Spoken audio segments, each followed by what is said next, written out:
Bonjour, notre leçon d'aujourd'hui est la polysémie.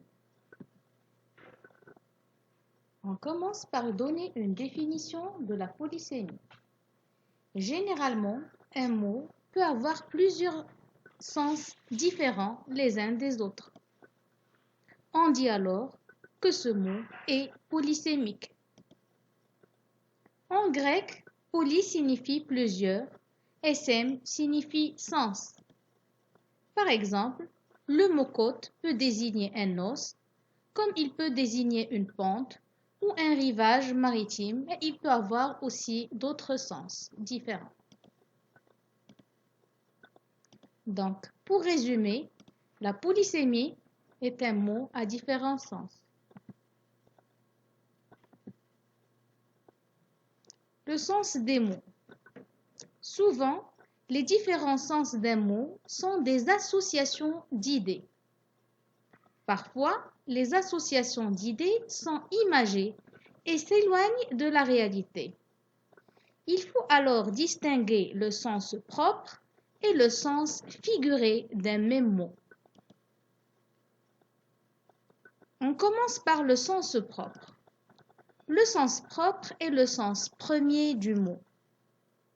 Un mot employé au sens propre est utilisé dans son sens premier, c'est-à-dire dans son sens le plus courant, le sens d'origine du mot, c'est-à-dire le mot qui est en première position dans la définition donnée par le dictionnaire. Par exemple, la lune influence les marées. Ici, le mot lune est employé dans le sens de satellite de la Terre, c'est-à-dire le vrai sens du mot lune. Mounia s'est blessé en faisant une mauvaise chute à vélo. Le verbe blesser a son sens propre qui signifie créer une blessure, une douleur physique. Donc ça, c'est le sens d'origine, le premier sens. Alors, le deuxième sens, c'est le sens figuré. Le sens figuré est le second sens. Le second imagé d'un mot. Un mot employé au sens figuré est utilisé dans son sens second, c'est-à-dire qu'il exploite une partie de son sens d'origine ou son sens propre, mais sous forme d'image. Le sens figuré est donc dérivé du sens propre, souvent par association. Il est signalé dans le dictionnaire par l'abréviation FIG, c'est-à-dire sens figuré. Alors, donnons un exemple. Thomas est souvent dans la lune ces temps-ci. Donc, le mot lune ici, contrairement à l'exemple qu'on a dit tout à l'heure, il est employé pour indiquer que Thomas rêve, qu'il n'est pas attentif. Il n'est pas réellement parti sur la lune, bien sûr. Un deuxième exemple, la remarque de Victor a blessé Matteo.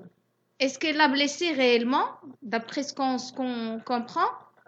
Le verbe ici a un sens dérivé du sens premier.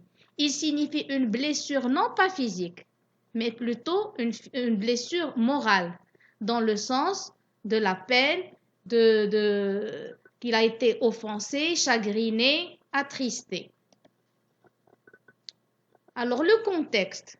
On ne peut pas parler de polysémie sans parler de contexte de mots. Le contexte est la phrase ou le texte dans lequel se trouve un mot. Il permet de comprendre le sens des mots que l'on ne connaît pas. Et là, qu'on peut décider si ce mot est employé au sens propre ou au sens figuré. Voilà, à la prochaine leçon. Et vous pouvez trouver la leçon complète sur le site. Merci.